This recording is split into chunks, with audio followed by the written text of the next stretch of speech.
We're back after the intro.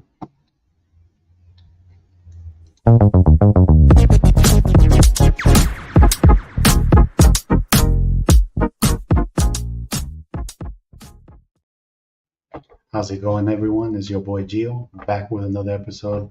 We're back. It's been a minute. Um, wow, as you guys could tell in the background is different. I've this past 2 weeks we moved to a new spot, so I'm all settled in. I got Wi-Fi now. So we still in the same city. We moved on up, like the Jeffersons. But we're here. We're here. The new spot. I need to fix this up. Obviously, maybe put something in the background. Um, you know, no longer in my room anymore. I got like this little spot where my setup's at. But we're here. That's where I've been. That's why I've been MIA. Hopefully this week I will be filming a podcast. So I'll be putting that out. Thank you guys again for all the support on the previous video on my journey. Thank you guys for everything. But we're back, and today, we got a lot of recapping to do. We've been having summer of football. We got Euros, Copa America. We'll talk about La Selección Mexicana, frauds, the U.S., Brazil, Lamine Jamal, and then at the end we'll always recap. We'll see what we get into at the end. So the Euros. How has everyone been enjoying the Euros? I've been enjoying them. There's been a lot of teams I feel, a little fraudulent. I'm looking at you, England. But they've made it to the semi. Same with France. I feel like France hasn't been playing their best, but yet they're in the semifinals. Surprises throughout the tournament. Turkey was one. They were eliminated this past week. Georgia also making it out of the group stages. So a lot of competitive, a lot of competitive games. I feel like from the ball, Germany and Spain were probably the best teams. They, had an amazing match and they had to face each other. And, I think going forward, I feel like, Spain is one of the teams that might have to win it. But I feel like France, I think they could play way better. Obviously, I'm looking at you, Mbappe. When you have a player like Mbappe, I feel like you can't count them out. Even though on paper, right, look, Spain, they do play well, better, better football together as a team. But France, they're I don't know, they might win, but I'm gonna go with France. France against tomorrow. France against Spain. I think Mbappe shows out. Um, he steps up, so we'll see. On the other side, we got Netherlands, and don't get me started on. I don't even know why I care about England that much. It's just because they don't play my boy Cole Palmer. But I digress. They've been giving him some minutes still, but still, England with the team they have, the defense is solid. Midfield, Declan Rice, Bellingham, Phil Foden, Saka, who last game, he did step up. Um, I forget who was the other midfielder they've been using. Trent there. They've been using Gallagher, and then on top Harry Kane. Who Harry Kane is very frustrating to watch play because he's the number 9 center forward. Yet sometimes he looks like a center back, the holding midfielder, dropping. I understand he wants to get the ball, but as a striker, you should be forward, pushing the defenders up. So they've been frustrating, and I think it falls on their coaching. For the players that they have, they should be playing way better. They've been barely, in PKs, 1-0 wins, 0-0. I believe still, right? Only Bellingham and Harry Kane have been the players to score for. Oh, and Saka this past one. So only 3 players have scored for them. And previous round, they did win. Amazing comeback at the end. Bellingham putting the team on his back. Um, but Netherlands, I feel like they've been solid throughout the tournament. They don't have the star players like they used to in the past. The Robins, the Schneiders, the Robin van Persie. Yet I feel like they're handling business, and obviously they have one of the best center backs in the world, Van Dijk. So I think the Netherlands will beat England. Unless England comes to play, I don't see it. Unless they give my boy Cole Palmer, he scores a hat trick to win it. A lot of people hate, oh, he only scores PKs, da da da da. 35 goal contributions in the Premier League. That's all I'm saying. But I digress. But I think the Netherlands will pull through, and I feel like the Netherlands could be their year. Like I said, they don't have the star power, but they also play well together. Depay, um, Gakpo, Weghorst. He's been pretty dangerous as a solid number nine. Um, but I've been enjoying the Euros. That's been very competitive. But I would like to say, been noticing that, and a good friend of the show, Alberto, he's been mentioning the skill of like the football that's been playing. It's been very. It could either I see it in both ways, right? It's so competitive, so tactical. A lot of these scores have been 0-0, 1-0, a lot of PKs, and I just feel like there is I don't know, there isn't that player that that could dribble past it, that could make magic. I feel like I don't know, maybe we've lost that, and we'll get into Copa America, but I don't know who's been the player of the tournament for the Euros. Some may say, it could be Jamal Williams, maybe Spain as a team. I feel like I don't know. Has there been one player that has stolen the Euros? It's not Ronaldo, I'll tell you that. But I don't know. What do you guys think of how it's been the Euros, and now we can get into the Copa America recap. Um, Obviously, this past weekend, Brazil couldn't come through again. PKs. They lost against Uruguay. That game was another game that was not good football. It was a lot of tackling, a lot of basically WWE out there. But that's the style of Uruguay. Uruguay always plays like that. They're strong, defensive, counter. They do have some couple playmakers, obviously Valverde, um, Darwin. He did miss a couple, and then Brazil. Brazil, disappointment. I feel. I got to hear. Brazil was very disappointed in this tournament. They only scored. I want to say they didn't score a lot, and a lot to. I don't know. It's Brazil. Brazil. We're expecting beautiful football. Joga bonito. Um, Obviously, Vinny didn't play, and I was very obviously he's still a kid. I'm not gonna sell him short, but I was not impressed with. I lost his name now. Brazil's forward. He's gonna play for him. Endrick. He I don't know. He didn't look. He looked like a 17-year-old playing against men. That's how he looked. He made poor decisions. Obviously, he's still young. We improve. I'm not just because he had a shitty game doesn't mean that he's a fraud, whatever. But to wear the number nine for Brazil, I don't know if he's there yet. There was a couple plays. He needed to hold the ball a little bit. He made some dumb decisions.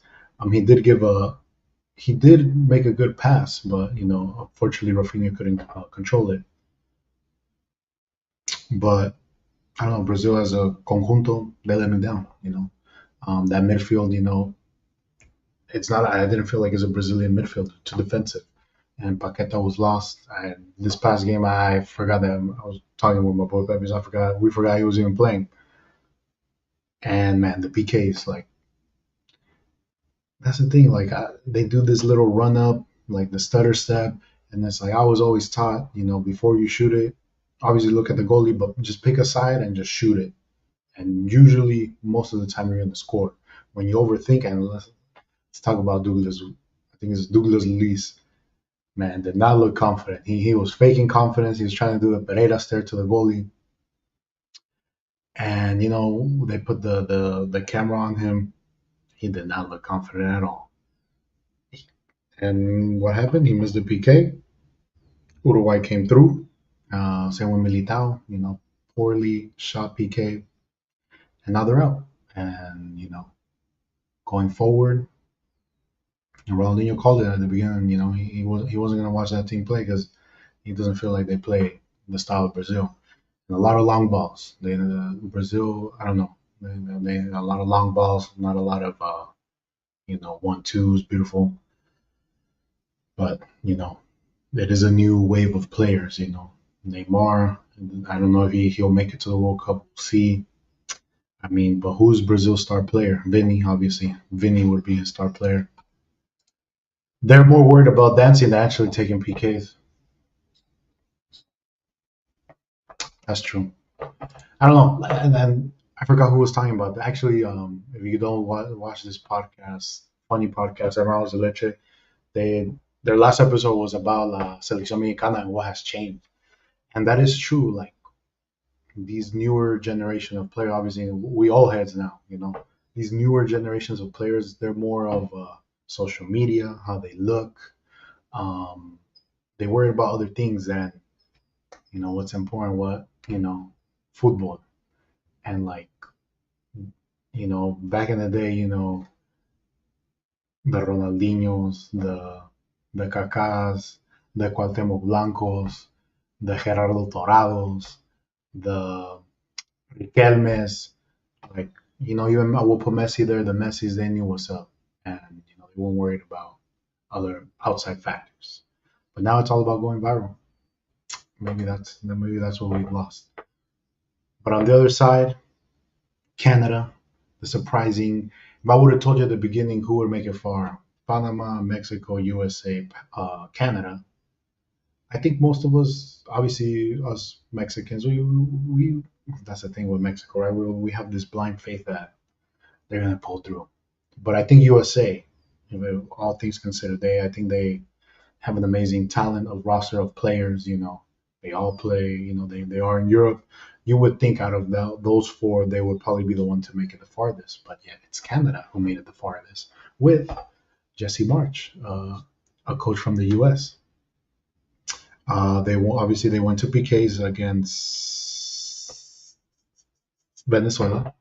Um, they pulled through. Alfonso Davis, a clutch PK, because he needed to make it or else they were gone. Brazil is carried by their past glory. Reminds me of an F. In any of my NFL team that hasn't won anything in a while. Oh, the Cowboys? The Niners. Hi, Tony. How's your balls? Um, but where was I? Yes, who would have thought Canada? Now they will face up against Argentina tomorrow. I still think Argentina will take care of business as they did the first game. Man, because if Canada were to beat Argentina, that would be the biggest surprise. But I think overall for Canada, this is a good result. Win or lose, it's a great result for them. They could potentially play for third place, and gives them that momentum. This is what like USA and Mexico wanted.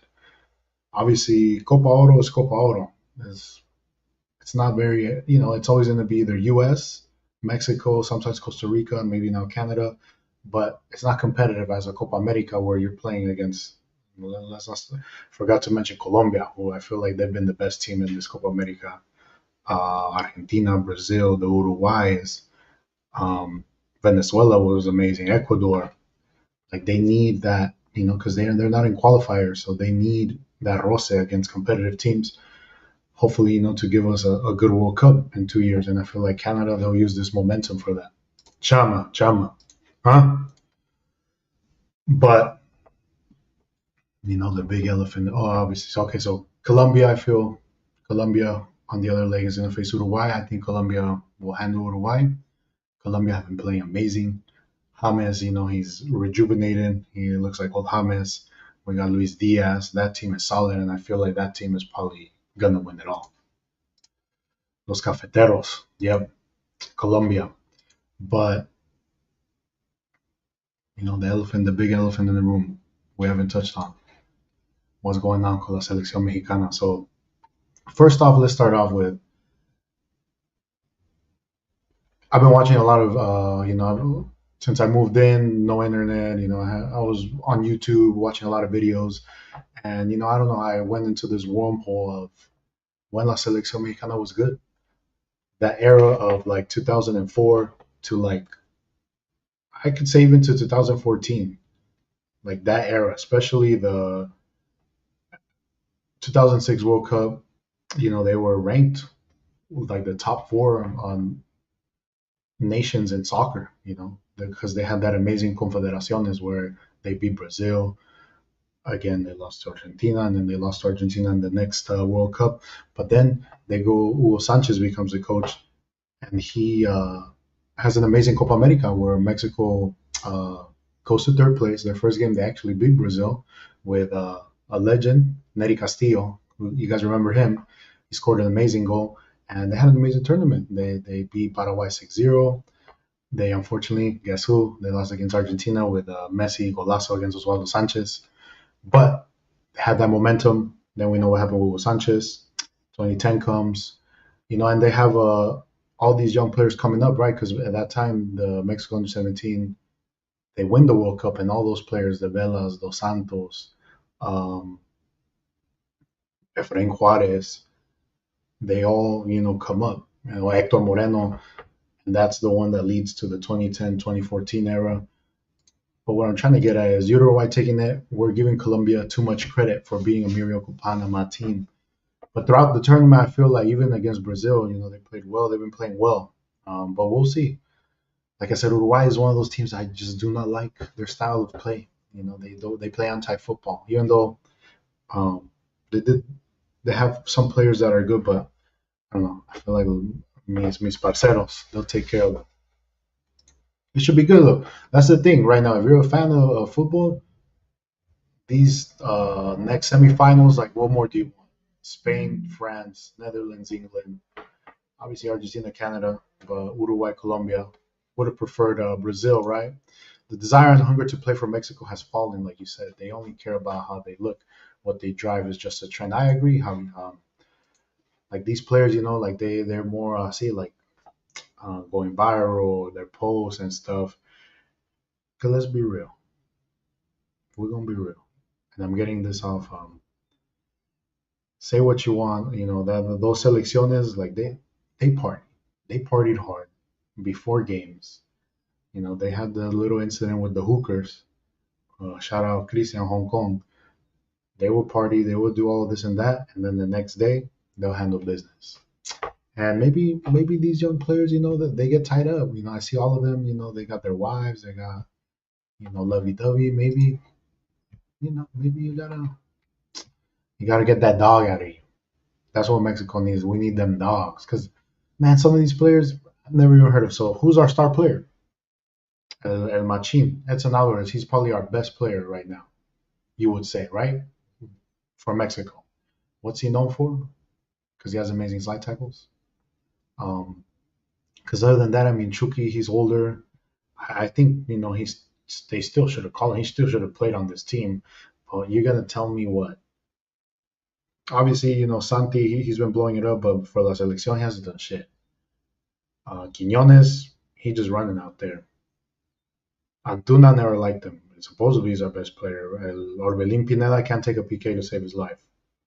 Then they got the fake Cacarela, the guy with the curly hair plays for Pumas. I don't even know who he is.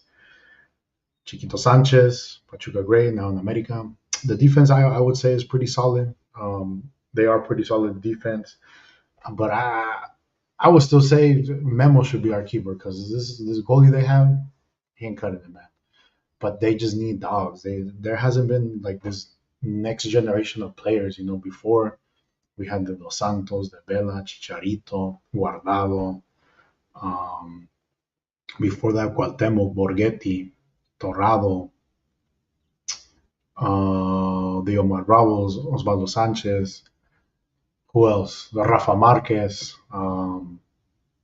Hector Moreno. I don't know if I mentioned, but I don't know. I feel like le falta esta selección, and unfortunately, I think for Lozano, I think it's time's up. I think it's too much for him. I saw a clip where he was trying to like talk to the team, rile them up, and Edson Alvarez had to step up because they weren't listening to him, and he had to be, the one telling them like, let's go. So I think he got to go. Santi can only do so much while the Miracle try. That's true, but he does tend to miss some clear opportunities. But I do agree. Like I said, like the players around, like these aren't Selección Mexicana quality of players. Like, and the thing is also, all of them, yeah, back then they would all still play for La Liga Mexicana, but we had some players playing overseas right now. Who plays overseas? Johan Vasquez, Orbelín Pineda, Santi, Edson Alvarez. That's about it. I mean, all of them else they play, in Mexico, and that's the thing about Mexican players is they like to be comfortable. So playing in La Liga Mexicana, they get paid well. They're in Mexico, no adversity. They're famous because going to Europe is a grind. They're usually maybe not playing at all. They may be playing for teams that aren't really that good, but you get you know that experience, that drive.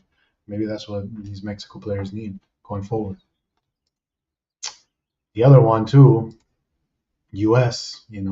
Other side of the U.S. What's going on? I was obviously the thing about Mexico is I knew going in and I was una decepción.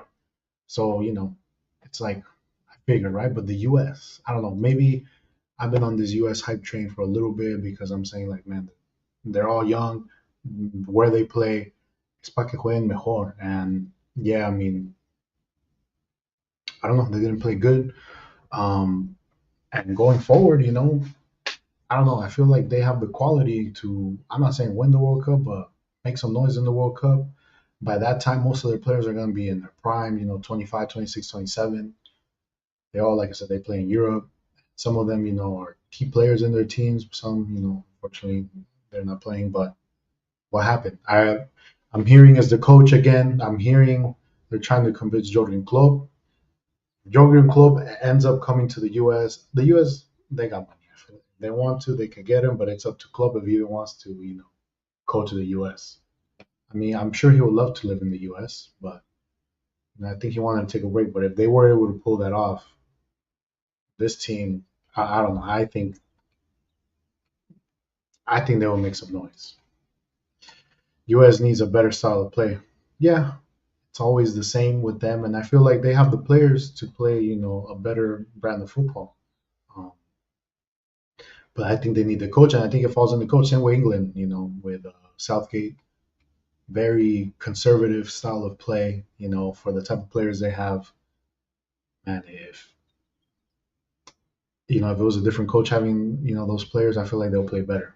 Um, so I don't know. I haven't heard anything about a change of coach for the U.S., but I know like a lot of like the, on Twitter that I follow, like the pundits, um, they want a change of coach. Like I said, the quality of players they have. If Mexico had these quality of players, um, you know, I would take them. But again, decepcion, and this is a big decepcion for the U.S. Mexico because, like I said, they're not gonna have eliminatorias. They're already qualified to the World Cup, but once we get to the World Cup, they're not gonna have that competitiveness that all these other teams are gonna have. And I feel like going forward, they should still play Copa America. It's good quality. Playing in the CONCACAF Gold Cup, playing against what St. Kitts, El Salvador.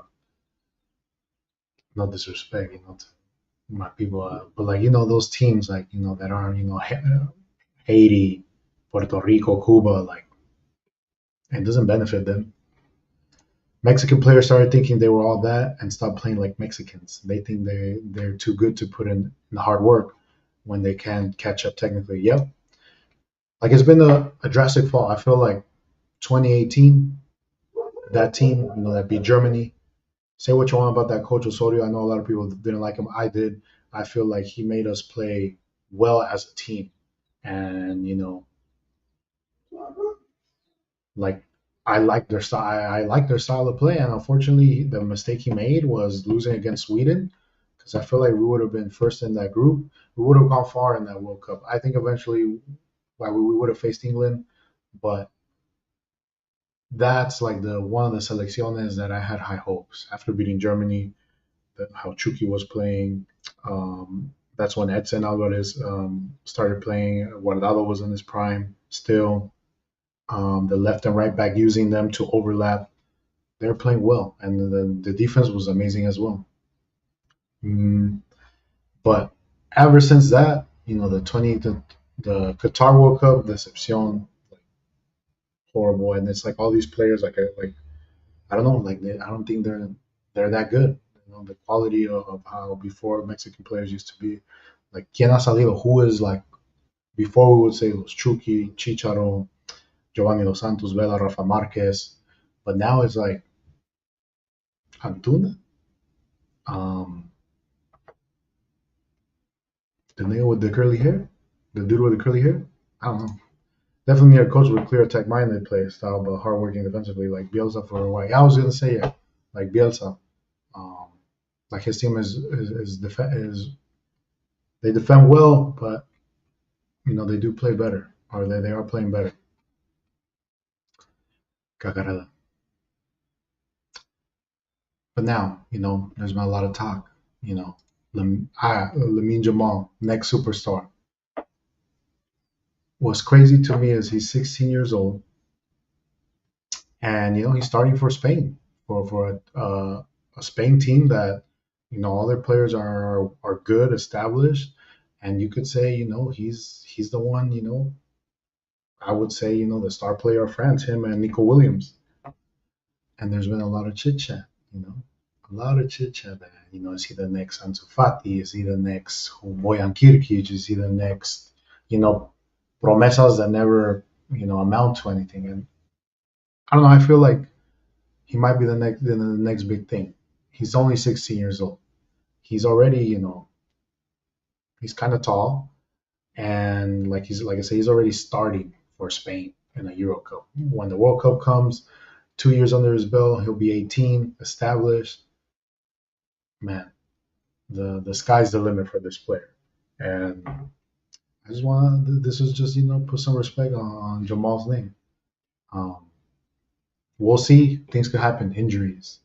Um, he can get involved, in other things. But the way he's been playing, and this last season, I feel like he was one of Barca's best players.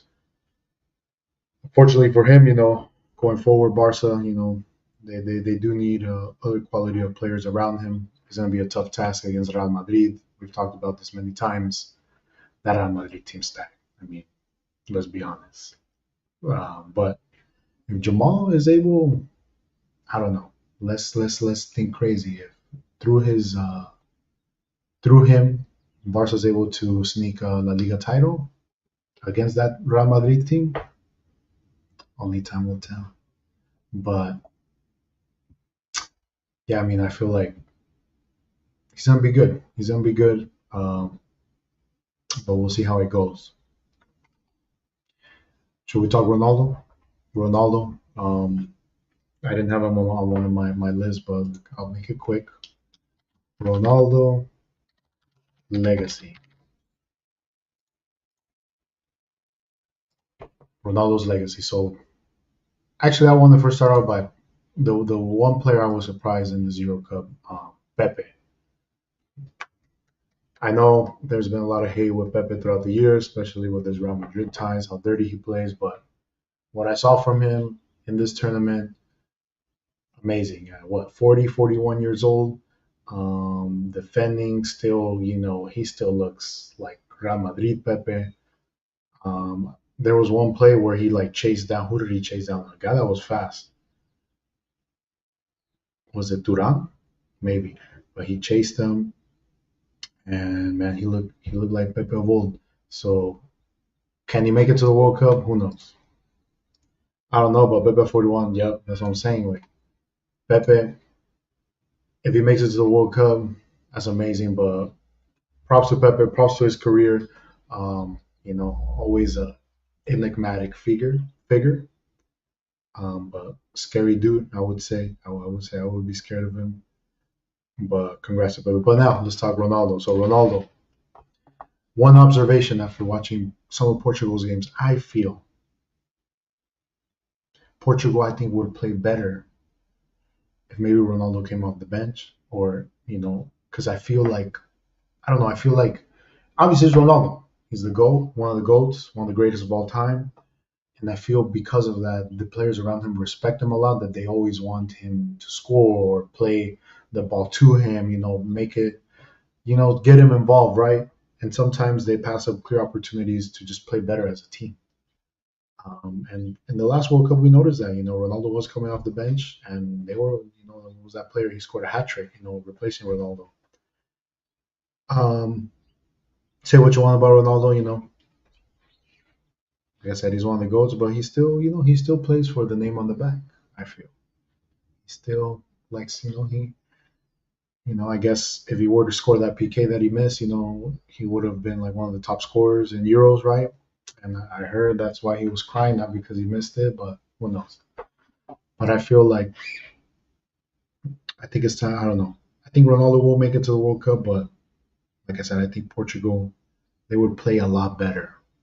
They didn't have that, in the back of their head, like we got to make Ronaldo happy. Like they have good players, and I feel like they might be playing better like that. Yeah, Ronaldo off the bench would have been better. Not a single goal from open play. That's true. And what was it? They only scored what, like one or two goals throughout the season, right? Um, and then I mean, they actually did not score at all in the knockout stages, right? They went 0-0 and then 0-0 too. In this past one, they went to PKs. So, like I said, they could play a lot better. Best players in the Euro is Lamine Jamal. Even Mbappe can compete with the highest of the high. Hazard number two at Real Madrid, Victor. Hazard at Real Madrid, he won everything. He thank you Real Madrid for making him a Champions League champion. He's the champ. Whatever you may say, Hazard is Hazard, one of the greatest Chelsea players of all time. Uno de mis ídolos next to Drogba. And I would just say, like, but no, back to the serious one. Yeah, I mean, Jamal, I think he's been, like I said, one of the best players in the Euro. Like I said, but these next two games is what solidifies that. If Jamal beats France, they win the Euros in the final.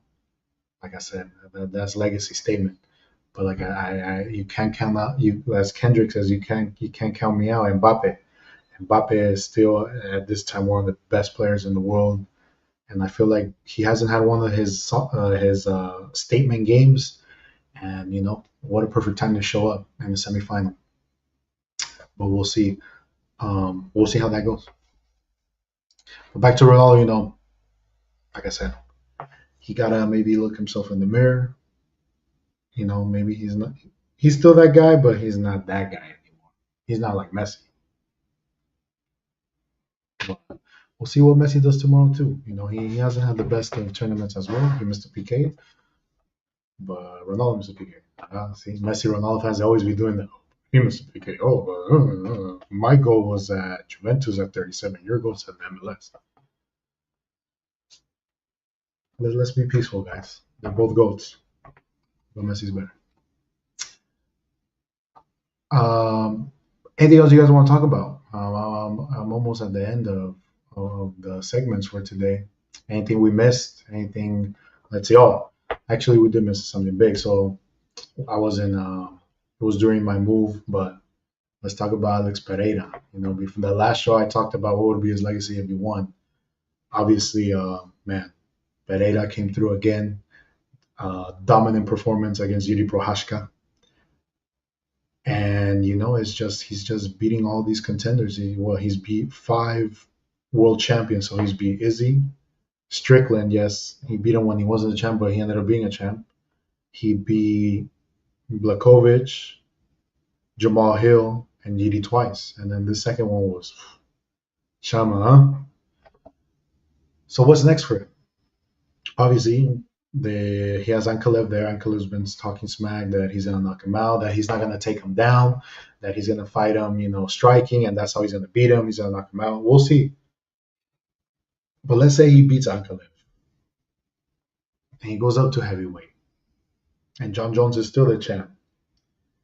That would be a super fight. And imagine if he won three division, a 3 division champ, short amount of time, beating the best of the best. Would you say he would be the greatest of all time, pound for pound, number one, if he beats John Jones? Let's say John Jones retires and it's Aspinall. I mean, I think that would be a good fight. Aspinall Pereira. Aspinall is well rounded. He's quick for a heavyweight, but Pereira striking is just different level. But he is susceptible to get hit. We saw, but when he fights, an extraordinary striker like Izzy. Thiago Alcantara retiring. Yep. Talk to me about how you feel about your Warriors. Have you seen the moves they've made? I know what you're talking about. I'm a Lakers fan. I see Bronny and LeBron James. They're about to win another championship. These Lakers. Now, but the War let him go boxing Anthony Joshua. He also said that. Yeah, I saw that. Um, Anthony, but that's different. I mean, he does have the kickboxing in him, but we saw what Anthony Joshua did to Francis Ngannou. I feel like Anthony Joshua is more as a technical boxer. I think he'll be able to piece him up. He won't have to worry about Pereira's leg kicks. But what Pereira has done in this short amount of time, I wouldn't bet against him if something crazy like that. But yes, Thiago Alcantara, he did retire. I always thought he was one of the best like passers, dribblers. Unfortunately, injuries affected him a lot. I feel like he could have been way better than how his career turned out. But hey, Bayern, we'll get to that too. Bayern, Barca, Liverpool. So congratulations on a good career. Um, but yes, the Nate Diaz versus Masvidal, it looked like two drunk uncles fighting out there. We tried to watch it, but then we started doing something else. They said that it wasn't as that I think what Nate Diaz won by unanimous. But I think they said that it could have gone either way. But that's why there's levels to boxing. Like Masvidal's known for striking, right? It just looked off. It looked, I don't know, maybe they're just old. Hey, yeah, ya están, they're old. But I will say that one looked more full, like audience wise, than the Shakur one. And these like gimmick like boxing setups, they are getting popular. Like Jake Paul, Lahore has better fights. Yeah, I've seen the at Sequoia, the Tongans they would throw down better, but three division champ would make him the go. Definitely, definitely. SNA Diaz was giving him combos left and right. Honestly, se puso más pop en la fight de Tony on Saturday. Más pop. Fair win in his end. Yeah. Um, but that would be crazy. Three division champ. I heard Pereira, he wants to fight on that Perth card where Izzy's fighting against Ankalev. I think that's too quick. I think my boy should rest a little bit, heal up good, maybe fight in November, December against Ankalev, beat him. Elite cook. Oh shit. Um, but that was one.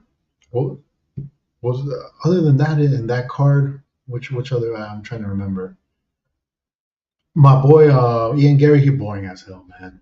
I say it was boring. MVP obviously, couldn't stop the takedowns, but I feel like it was a lot closer than what they made it out to be. But he knew he wasn't going to strike with him. Oh, Diego Lopez! Shout out to man, how did I forget? El Danny 50 K puto nutshot como le. Um, but Danny 50K man, stepping up 3 hours notice to fight Diego Lopez. Props to him, man. I mean, he did lose, but I think like he won more out of it. Like he won the respect of the UFC. Obviously, he got the bag. He fought at fight night at International Fight Week, and going forward, like he's always gonna have that 3 hours notice. Like literally, he was probably yeah, he was getting a massage. Like imagine if he was like preparing to go to the UFC event, taking shots. Hey, bro, you think you could fight? Fuck it, I'm down.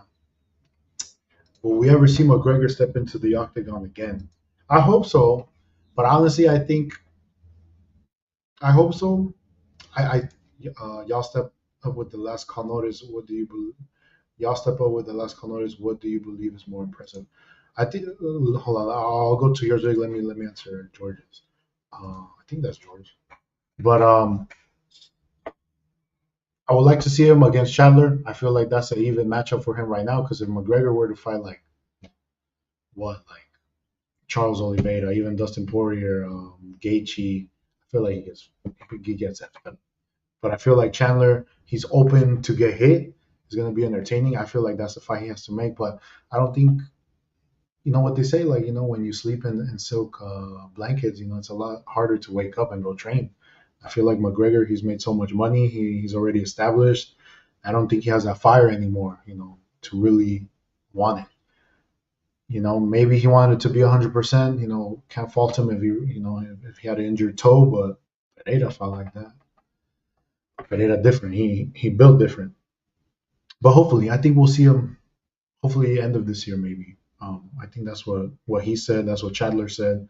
But I think Dana, he doesn't want to commit to anything because I think Dana he might be butthurt, because se lo hizo otra vez. And imagine. So think about it. The fight was supposed to be what? McGregor, Chandler, and then Jamal Hill, Roundtree.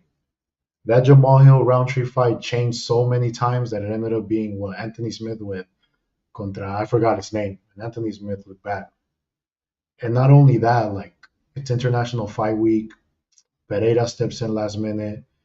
Then Diego Lopez, Brian Ortega. That changes day of the fight. So probably Uncle Dana, he a little pissed off, and he just wants to make sure McGregor, hey, you gonna fight because we all know, no matter what, once that announcement is made of McGregor fighting, we're all gonna watch it. It's gonna sell out. Because we saw in this one how the tickets were, and because it was McGregor. But I think it's very impressive what Danny Ige said, and I think it's just as impressive too for Diego Lopez because Diego Lopez he cut to 145. Then they told him at 4 a.m. the fight's going to be 155. He said no problem. Then he had to bulk up to 155. Day of the fight, they make him reweigh again at 165, and then fight someone that has a totally different style from Brian Ortega, more of a like a heavy puncher striker than Ortega, more of a grappler. So then in 3 hours, you have to change your totally different game plan. So it was both impressive on both sides. They both deserve the credit that they got, the money that they got, and hopefully the UFC does right for them by having them at the Sphere I think in September, right?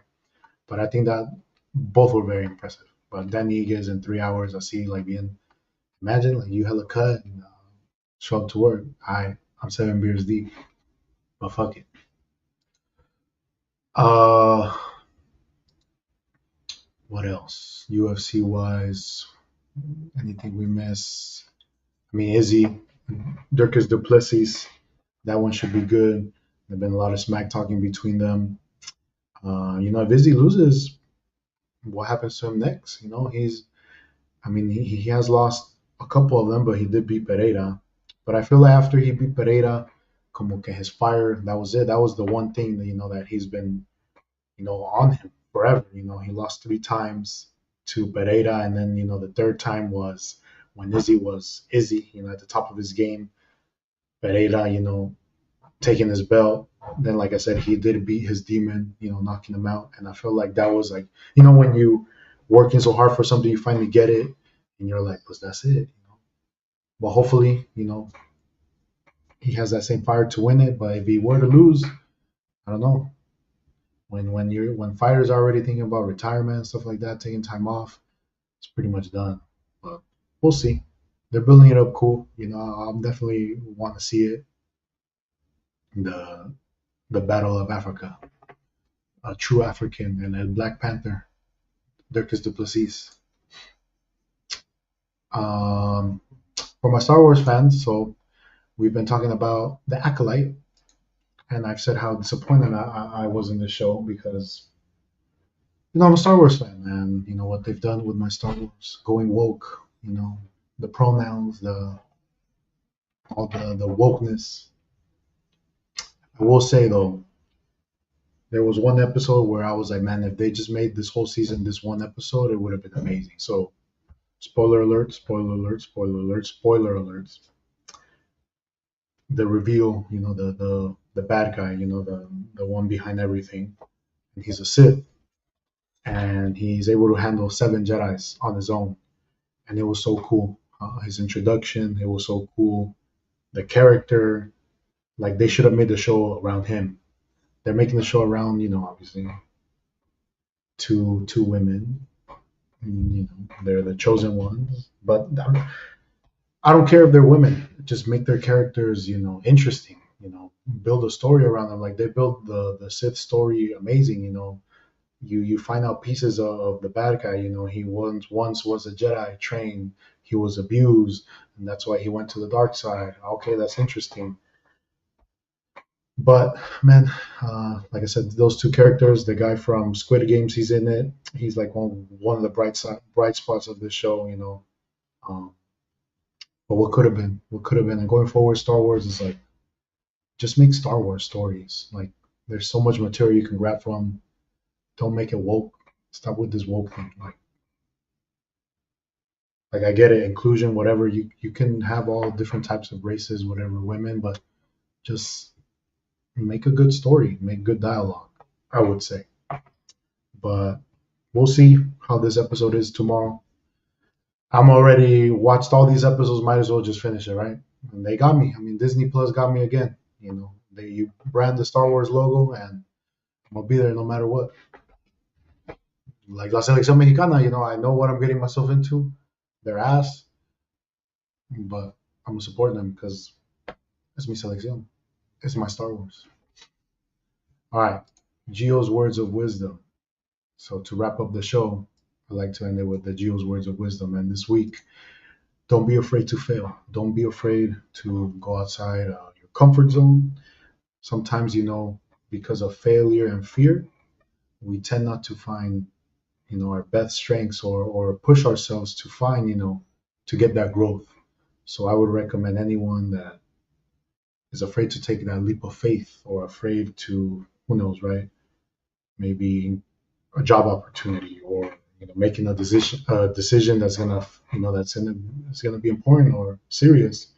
Take it. Don't be afraid. And if you fail, the amazing thing about failure is it gives you a lesson. It gives you knowledge. So it's a win-win, I would say. But I understand, you know, failing, uh, fearfulness. Obviously, it's scary, and it takes a lot of courage. So I would just say, take it. No matter what the outcome is, you will gain something from it. And that's how I leave today's show. Thank you guys again for everything. We're back, full goal now. Like I said, if you didn't miss it, if you missed it at the beginning, the past 2 weeks I've been moving. I'm set up now. Got the Wi-Fi. Got everything set up. I'm gonna fix this background, you know, to make it look nicer. But thank you guys again for always, you know, watching the watching all you know the videos. Thank you everyone for the support on the past video. I appreciate the words. I'll be working on the podcast this week. Hopefully have it out maybe next week. And you know, going forward, if you're interested, let me know. I kind of want to have like a fun podcast going forward. I know we've been dealing with a lot of mental health, serious stuff, but I think we need a funny one. So I'm gonna talk to you, Tony. We need to work this out. You too, Vic. I'd love to have both of you. The heavyweight podcast. Well, you guys are pushing down light heavyweight, but we still have. But thank you guys again. Have a wonderful week. See you soon. Peace.